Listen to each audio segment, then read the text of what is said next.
This is footwork, man. Let's talk. So, over the weekend, there was a heavyweight bout between Luis King Kong Ortiz and Ruiz, and Andy Ruiz. So, going into this fight, you got two heavyweights that's pretty much going at it as a kind of a crossroads fight here.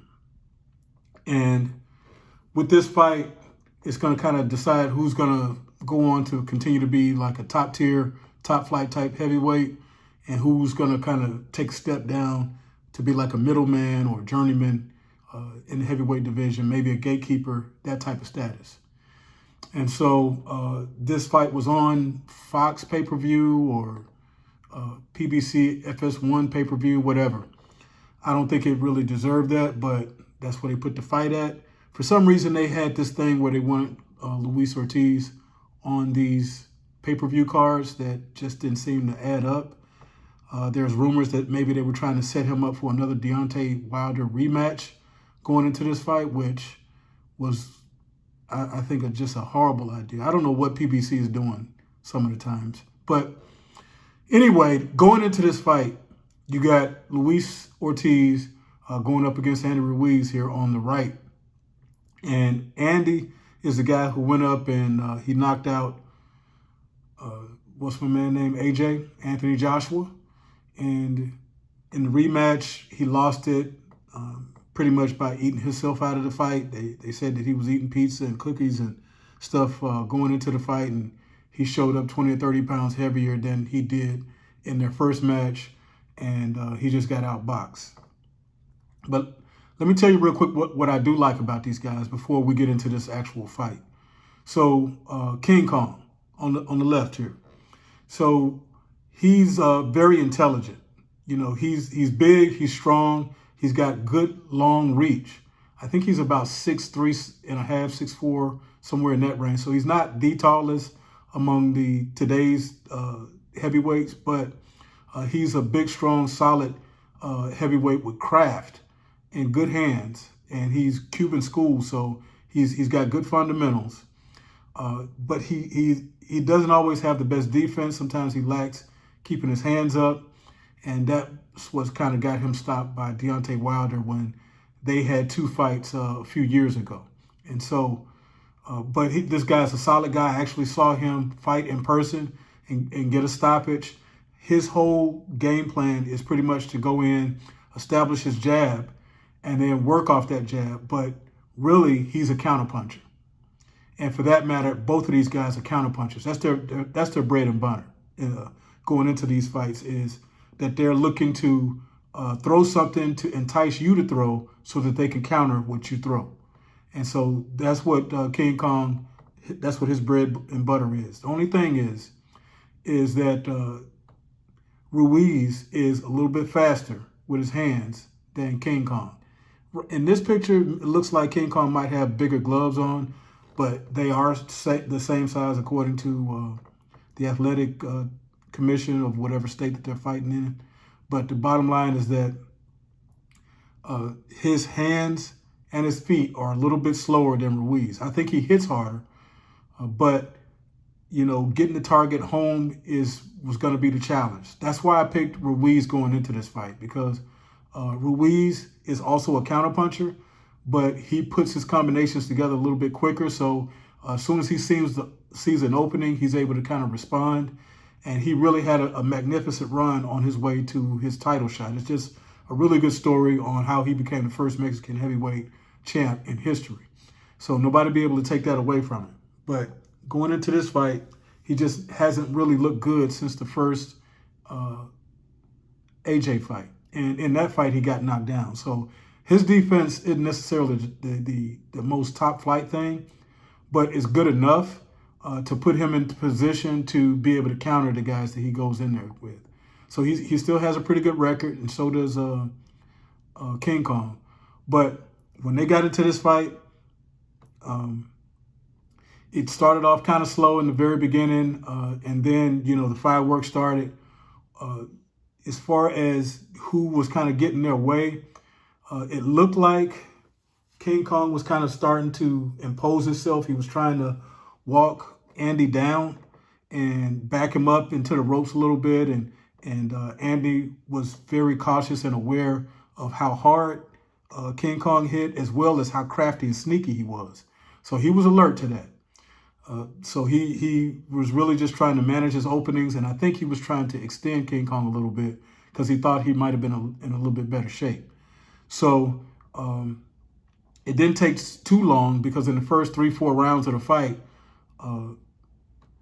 Andy started catching King Kong and putting him down. And just like in King Kong's last fight, where he struggled a bit early against Prince Charles William, I think is the guy's name, he eventually came on and got the stoppage in that fight, but he didn't look good. In this fight, he looked a little bit better.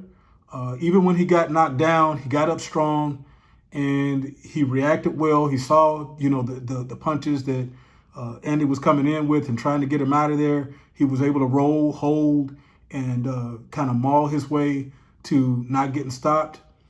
It happened a couple times, and they were legit knockdowns, nothing flash. He caught him clean. He went down. He struggled to, not get knocked out and keep himself in the fight. And that's what he did. And then he worked his way into the fight. And I noticed that he started to establish his jab with his longer reach, which he's got Andy by a couple inches, if not a few, in this fight. But it was clear that he was going to dominate with his jab and try to take over the fight with combinations behind that. Again, establish his jab, King Kong I'm talking about, and then have Andy to come in and try to wing a shot and time his jab so that King Kong could then counter his counter. And so you had this kind of cat and mouse game, because both of them have the same mentality going into this fight. Each one of them were looking to kind of set the other one up by throwing kind of throwaway punches while they wait for their opponent to respond. And then when they respond, they're going to catch them with something.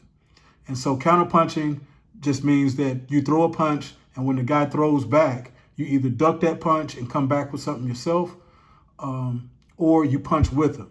And they kind of mixed it up in this fight with both of those techniques, where, they were punching with each other, but at the same time, they were looking for openings to try to counter. And, it was a pretty good fight. I have to say, from what I was expecting, I just thought that Andy Ruiz would just kind of box his way to a clean UD, unanimous decision in this fight, and that would be it. It would just be another boring night of boxing. But both guys went down, and it looked for a moment that, King Kong might be able to do something with this fight. But, Andy was just a little bit too intelligent to allow himself to just get caught clean with combination punches. King Kong is strong. He hits hard, but he needs a combination to actually get you out of there if you got a pretty decent chin. And Andy chin was just good enough to get him back up and allowed him to use his defense and his movement and his holding and his experience and everything to kind of get him through his little rough moment. And then he was able to come along and kind of put the pressure back on King Kong. And he had King Kong in trouble a few times in the fight, going down the stretch. King Kong occasionally landed some good hard shots that stopped him in his tracks, but nothing that really took over the fight again. And from that point on, I think the fight kind of belonged to Andy Ruiz, and he kind of cruised to a decision victory at that point. And so this was a good little scrap, better than I expected. But let's talk about what goes on from here. What's going to happen for both of these guys? I don't know if King Kong is going to retire. I think he should. But if he chooses to continue, I think he can still get some nice wins out there at a certain level. I don't want to see him against Wilder. Please don't give me that fight. But, he could do well against some of these other up-and-coming young fighters out there and be a test for them. I think he would get outboxed by some of these guys, these big baby Andersons and those level of fighters. I think he's got another Cuban compatriot out there that he could go up against. But bottom line is that, this would be a good point to go ahead and step down and reflect on the fact that you had a good run. For Ruiz, I think he should go in there with Wilder. I think he should be the one to give Wilder his next fight after he goes in with Robert Helenius, which is Wilder's next fight, I think is October 15th. And so when Wilder gets Helenius out of there, he's either going to be looking for a title shot or he's going to be looking for another top-level, top 10 type fighter. I think this guy is the perfect one. There was a time that Wilder could have been the undisputed, undefeated heavyweight champion of the world if, when Ruiz beat AJ the first time, he would have went in there with Wilder, who had the other title in the heavyweight division, and they could have squared off under one promotional banner, PBC. And I'm calling them that as a broad term. They're not really a promotional outfit.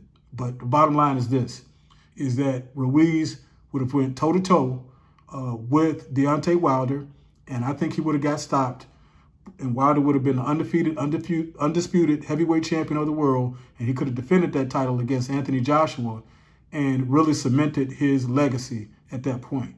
And whatever else he did, he still, would be in the history books as the undisputed, undefeated heavyweight champion of the world, harking back to your Jack Johnsons and those type of folks. So that didn't happen. And so now we get to see what that looks like after both of them have a couple of losses.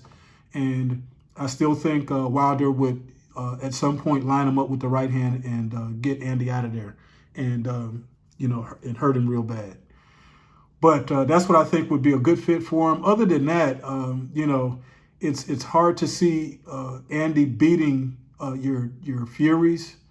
I think he would do well with Anthony Joshua again, but I don't see them making that fight. I don't think AJ Side would want to see that fight again. Alexander Usyk has a bunch of titles right now. That would be a decent scrap too. I would give Usyk an edge for unanimous decision. It's hard to see Andy Ruiz really hurting Usyk and really being able to follow up and get him out of there. I think he'd get his shots in. I think it'd be a good scrap, but I just don't think that the guy would be able to go in and take him out when that time comes. I just don't think that he's at that level anymore. I really think Andy Ruiz's his best days are behind him. And I think he's going to keep plugging along, and he'll do well. He's not going to be champion again. So with that, that's kind of my review on what happened over this past weekend with these two. Look forward to talking about some of these upcoming fights and some of the other fights that have taken place. But for now, don't forget to like, don't forget to subscribe. This is Footwork, baby. We out.